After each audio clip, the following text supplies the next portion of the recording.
So the MT-15 came to India for the first time. Actually, Indian motorcycle enthusiasts were having a lot of complaint that it was not getting the USD forks or the cast aluminum swing arm.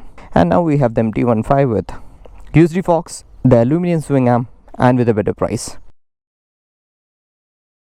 What's up YouTube, welcome back to another video on this channel, and today we have the MT-15, the brand new version 2. So I've been riding this motorcycle for around 4 to 5 days, and today I have to return this motorcycle. So basically I've ridden this motorcycle inside city. I've taken it to a little bit of off-roads and highways as well. Off-road is not a great thing for this motorcycle, but still I have to do that to get into these kind of places, so I just did that. So first of all, let's look into the styling. So this one actually has a little more appealing color scheme compared to the version 1. If you look at the front section itself, the headlight and the things are not changed, but the fox, the golden fox, is very evident there. And we have colored wheels over here. So this is not something very new that we have seen until now, because we have already seen these kind of things in KTM bikes for a very long time, but it's nice to see on a Yamaha bike. And coming onto the side, again the paint scheme is a little different and it's giving a fresh new look to the MT-15.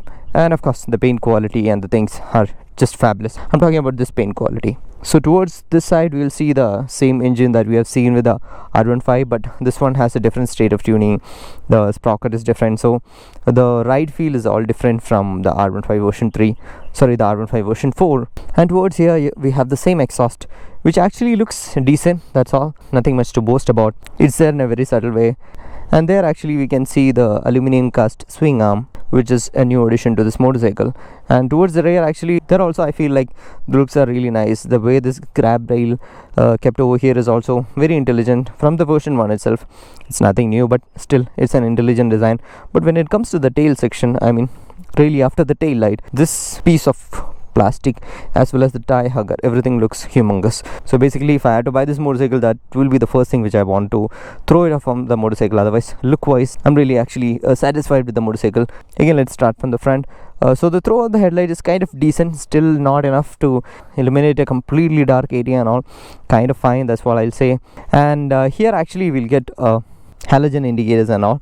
Personally, I feel Yamaha could have given an LED units over there, and as well the kind of fit and finish over the indicator is not that great, you see over here. So I feel it could have been improved. And basically the painting and this plastic is good, but when it comes to this plastic, I feel Yamaha could have done a little more improvement on that. Basically the quality of the motorcycle is very good, except few plastic parts and the indicator over there. So the main difference from the version 1 is the suspension in the front, the swing arm, and the retuning of the engine, and yeah, of course a different price. So other than that, it's always the same MT that we have seen until now, but it feels different from riding from the old version, the V1. So let me just get on the motorcycle and talk about that. So before that, so this is the seat on this motorcycle. Basically in my opinion, it's slightly a harder seat. It's kind of okay, that's what I'll say. Comfortable for city rides, but when it comes to highway, you might need to put a cushioning on this. And this seat, the pillion seat, is kind of okay. The comfort is all same like the rider seat. Only thing is pillion will be sitting actually very close to the rider. There's not much of a room for a little more chubby pillion. That's my personal feel. Otherwise, if your pillion is a lean person, then not a big deal, but yeah, for heavy pillion riders it will be a little difficult. And the reach towards the crank bar is easy. If the pillion is putting the leg towards both the sides, then it's fine, no problem. But if you're trying to sit towards one side, that's also not so comfortable pillion riding for this motorcycle. So let me just get onto the motorcycle. Whenever I get on any Yamaha motorcycle, the first thing which I feel is like the motorcycle is extremely small. So the reach towards the handlebar is too much in the sense it feels like it is kept so much near to the rider. The reach is very much, you see that. So it's a wide handbar. Basically if you are riding like this, and if you are having a little more larger helmet, in the sense if the chin area of your helmet is little bigger, then probably you won't see anything over here. You'll just see the road. Probably you'll feel like you're just gliding through there, that's all you'll feel. Distance from the seat to the dial is very less, and looking back, yeah, the same thing, the taillight is over here. So altogether a small motorcycle, pretty light motorcycle to handle, and the seat height is also very comfortable. I have leg room over here, very good leg room. Even people who are 6 feet and all won't be having much of a problem. But the thing is, if you're tall, you need to consider one thing, that you might feel a little cramped on this motorcycle, because small motorcycles, you have to go test ride and see yourself whether you're comfortable sitting on this motorcycle. So let's look into the switches on the handbar. So here we have the integrated pass switch with the high beam and the low beam, and the horn and indicator actually just flipped. So the reach towards the indicator is good, but the reach towards the horn is not that great. And on this side we have the kill switch and the ignition, that's all. And to talk about these mirrors, I'm not so happy with the mirror. It's just okay, that's all. Inside city it is little difficult to use. Almost this much space has been occupied by my shoulder, so I wish to see a little different mirror on this motorcycle. So if you have plans to buy this motorcycle, better you can actually look forward for an aftermarket mirror. And this dash actually is an updated dash, so let me turn it on. Yeah, it has got a lot of information, that's what I have to say. Here you will have the gear position indicator, the tachometer. So the VVA symbol will come over here. So beyond the 7000 8000 rpm, the VVA symbol will come. There's the speedometer, the fuel meter, the odometer, 2 trip meters, and the time, the average mileage, average speed, and many things. And as well, you can connect your Bluetooth to this dial, and you can use the Y Connect app, and you'll have a lot of things over there. So in that sense, I'll say that this dial has a lot of information. So I'm pretty much satisfied with the technology which is associated with the cluster. Before we go for a ride, let's turn on the motorcycle and hear how it sounds. It's very subtle.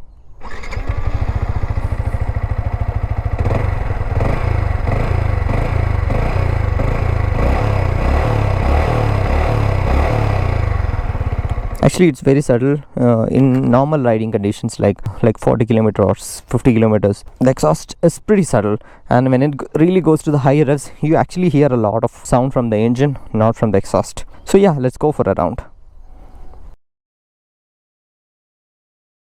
Alright, we are back on road. So let's test the engine first.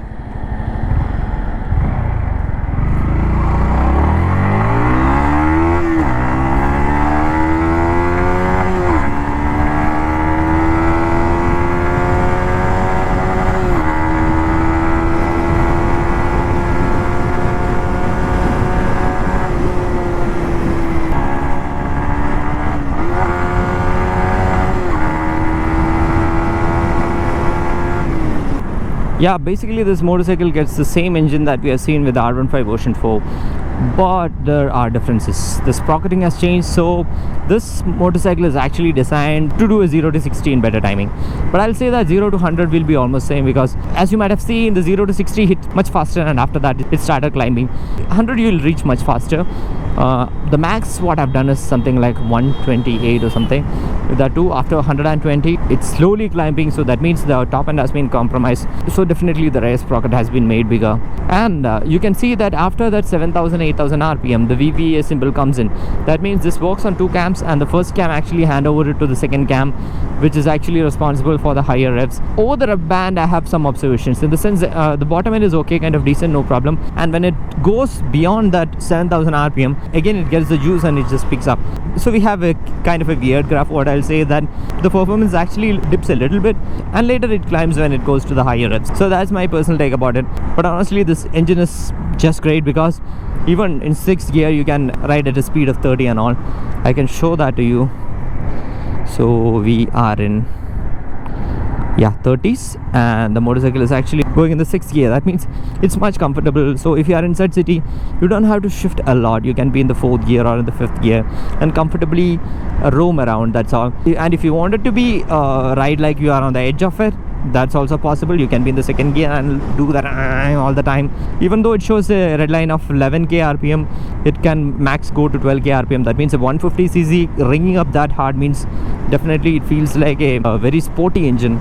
And when it comes to the highway, honestly I'm comfortable to ride this motorcycle at a speed of 80 to 90, because it's too much wind blast. It's a naked motorcycle, I cannot compare, and as I said, it's a shorter motorcycle, so there is no option for me to tuck in or hide somewhere from the wind blast.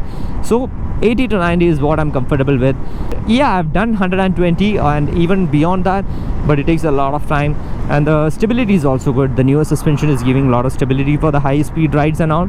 Only one thing is, like, if you are shifting the gears so hard and you're giving a little jerk to the handlebar, then that is actually evident. Otherwise there is no stability issues when it comes to high speeds and all. And during these speeds, what I felt is that there is a minor vibration on the foot peg. I never faced it during the cruising and all. Now it's 60, there is absolutely no vibration. It's much comfortable, such a sweet motorcycle. Basically, Yamaha know how to make a motorcycle sweeter. That's what I feel. You get on the motorcycle and the rider's triangle is much constrained. The rider's triangle is gone, much narrow. You almost feel like you're sitting on a chair. That's all. I mean, completely upright, and your legs are closer, your hands are closer, so the rider's triangle is much narrow. The advantage is you have a lot of control on this motorcycle. The front suspension is acting really nice. Actually, it reads your mind. It has full control. So the upside down forks is actually set onto a softer side. That's the reason why actually it reads your mind, and it gives you full freedom to ride it like a sporty bike. But the thing is that when you hit a bad patch of road, it is going to hurt your mind, because the front suspension feels little uncomfortable to handle in the tough patches of road, because this is actually set for, you see the break in my voice. Whenever I go through small bad patches of road itself, you can see that the rider can get that. Even the race suspension is also like that. So the entire suspension setup is actually to a stiffer side, which helps you to go faster. I believe that this is much faster in corners as well. I really love it.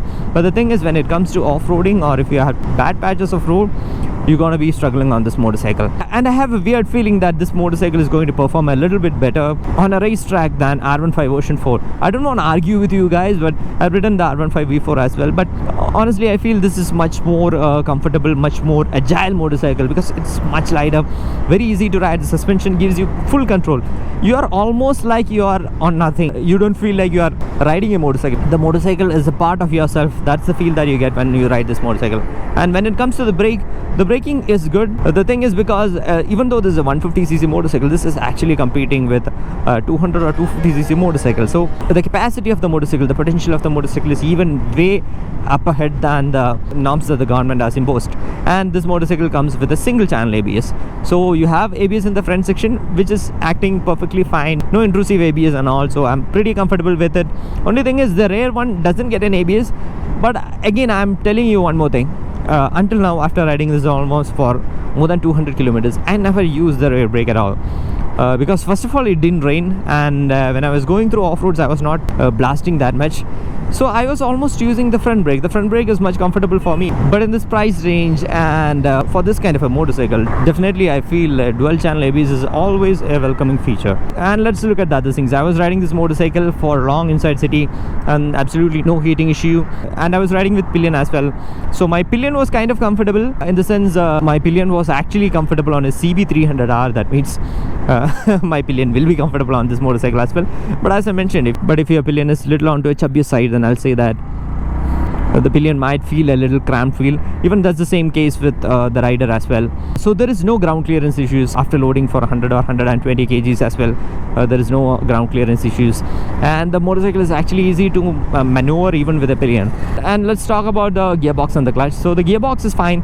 I really didn't had any problems in shifting and all. It's precise. There is no problem. At times I have little trouble in finding the neutral. Otherwise, no false neutrals in between. And the clutch feel is also nice. And one more thing I have to say, that the visibility of the dial during harsh sunlight is also fine. And if you have to do a sharp turn and all, this motorcycle is for you, because as I mentioned, this is a part of you. You just think about it, you'll be able to do that. Now let's look at the ownership things. So this motorcycle is actually coming for 2,14,000 on road, Bangalore. If you ask me if it's a value for money machine, I might doubt saying a yes for that. First of all, this motorcycle is a complete package except one thing. That's the dual channel ABS. Even though I said that I'm not using the rear brake, it's always good to have, because I really don't have that hardwired on my mind. There are situations where I might do a panic braking and I might end up jamming the rear brake. So it's better to have all the electronics for this kind of a segment motorcycle. If Yamaha can put the dual channel ABS on this motorcycle and price it the same way, like 2.14 lakh, probably then also I don't know whether I'll say it as value for money, but I'll say that it will be a good quality motorcycle over many other competitors. The other competitors that I consider for this motorcycle is Dominar 250, which is a huge motorcycle. That's kind of a tourer. I really don't want to compare it like that. And the main competitor, what I'll say, is the Gixxer 250 from Suzuki, because both are Japanese companies and they don't care about pricing of the motorcycle. So in that manner, this engine is much smoother and much easy to ride. So that is the thing. And when it comes to the servicing of the motorcycle, this motorcycle has to be serviced once in 5,000 kilometers, and a paid service will cost you something like 1,800 rupees, which is kind of decent. I think we have an open road.